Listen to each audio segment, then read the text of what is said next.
फैसला सुना दिया है और शुरुआती रुझान जो फर्स्ट राउंड की जो ईवीएम की गिनती है वो कह रही है कि गुजरात में मोदी यानी गुजरात में 142 सीटों पर बीजेपी ने बढ़त बनाई हुई है और बीजेपी जो दावा कर रही थी कि वो रिकॉर्ड तोड़ेगी और वो रिकॉर्ड क्या तोड़ रही है 149 का। अब बात यहां पर शुरू हो गई है। कांग्रेस जो है 39 सीटों पर बढ़त बनाए हुए हैं और आम आदमी पार्टी जो दावे कर रही थी कि वो कड़ी टक्कर देगी, नंबर 2 की पार्टी बनेगी, वो अभी फिलहाल 1 सीट पर बढ़त बनाए हुए हैं। हिमाचल में एग्जिट पोल जो है एक बार फिर से यहां पर गलत साबित होते हुए नजर आ रहे हैं। एग्जिट पोल ने पहले एमसीडी में गलत साबित हुए और अब यहां पर हिमाचल में गलत साबित होते हुए नजर आ रहे हैं। 35 सीटों पर बीजेपी आगे चल रही है और कांग्रेस जो है 29 सीटों पर यहां पर आगे चल रही है। इस वक्त यहां पर एडवांटेज कांग्रेस तो कतई नहीं दिख रहा है, लेकिन हिमाचल में तमाम एंटी इनकम्बेंसी, तमाम जो नाराजगी थी, चाहे बेरोजगारी हो, चाहे सरकारी कर्मचारी हो, ओल्ड पेंशन स्कीम का मुद्दा हो, सब यहाँ पे अनुराग जो है वो फीके पड़ते हुए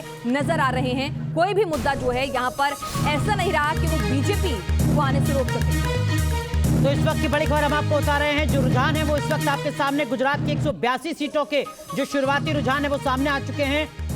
142 सीटों पर इस वक्त भारतीय जनता पार्टी बढ़त बनाए हुए है। 1995 से लेकर अब तक की सबसे बड़ी रिकॉर्ड जीत की तरफ बीजेपी गुजरात में बढ़ती हुई नजर आ रही है। कांग्रेस पार्टी की 1995 से लेकर अब तक की सबसे शर्मनाक हार होती नजर आ रही है। शुरुआती 1 घंटे के इस रुझान के मुताबिक हिमाचल प्रदेश की अगर बात की जाए तो 68 में से 64 सीटों के जो रुझान है वो सामने आ चुके हैं। स्क्रीन पर आप देख रहे हैं तमाम आंकड़े, जिसमें भारतीय जनता पार्टी बहुमत के लिए जरूरी नंबर 35 पर पहुंची हुई नजर आ रही है। कांग्रेस पार्टी 29 पर 6 सीटों का फासला यहां पर, लेकिन हिमाचल में आम आदमी पार्टी या अन्य ने कोई खाता नहीं खोला है। जो सीधी लड़ाई है वो कांग्रेस और भाजपा के बीच में नजर आ रही है। हिमाचल में 68 की 68 सीटों के रुझान आ चुके हैं। 35 पर बीजेपी और 33 पर कांग्रेस, से 2 सीटों का अंतर है। हालांकि 2017 के विधानसभा चुनाव में भी बहुत ज्यादा फासला नहीं था, बहुत ज्यादा अंतर नहीं था, लेकिन इस बार जो मुकाबला है वो और ज्यादा दिलचस्प होता नजर आ रहा है। हिमाचल प्रदेश में 35 और 33, लेकिन इनके सर लोगों के जहन में ये सवाल हो सकता है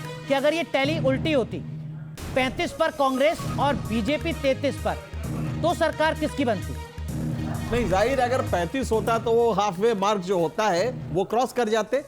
34 पर आपके आधा होता है, 35 पे मेजॉरिटी होती है, तो जो भी पार्टी 35 लेगी गवर्नर को उसको बुलाना ही पड़ेगा, उसमें कोई विकल्प नहीं है।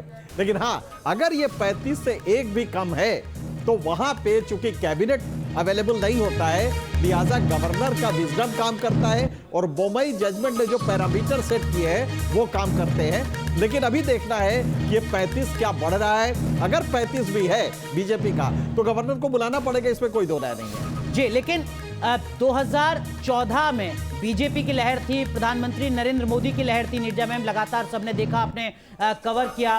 2014 के बाद 2022 में भी नरेंद्र मोदी की लहर है, बीजेपी की लहर है। कम से कम गुजरात में तो सीधे तौर पर दिख रहा है बीजेपी जब से गुजरात के चुनावी मैदान में है तब से लेकर अब तक की सबसे रिकॉर्ड जीत की तरफ बीजेपी आगे बढ़ती नजर आ रही है। अगर लहर 2014 में थी तो 2022 में क्या है बीजेपी का? देखिए, यही सवाल है ना। आज सबसे बड़ा जो ये सिग्नल जाएगा इस इलेक्शन का, वैसे बहुत ही लोगों ने इसको डिस्क्राइब किया था कि नीरस इलेक्शन है, इसमें बड़े टेक अवेज नहीं होने वाले हैं, लेकिन बहुत बड़ा टेक अवे आ रहा है। अगर इनके पास 142 सीट आती हैं गुजरात में और यहाँ भी सरकार बना लेते हैं तो फिर एक, जैसे मैंने कहा, एक इनविंसिबल हो जाते हैं जिनको मात करना मुश्किल है। उस नेता के रूप में नरेंद्र मोदी उभर रहे हैं। तो जो 9 इलेक्शंस अगले साल होने वाले हैं स्टेट्स में और बाद में 24 में जो जनरल इलेक्शंस है, वो लोग कहेंगे ये तो कहानी ख़त्म, मतलब तय ही हो गया है किस दिशा में जाएगी पॉलिटिक्स अब हमारी। तो ये एक बड़ा सिग्नल आ रहा है ये 2 इलेक्शन से आज।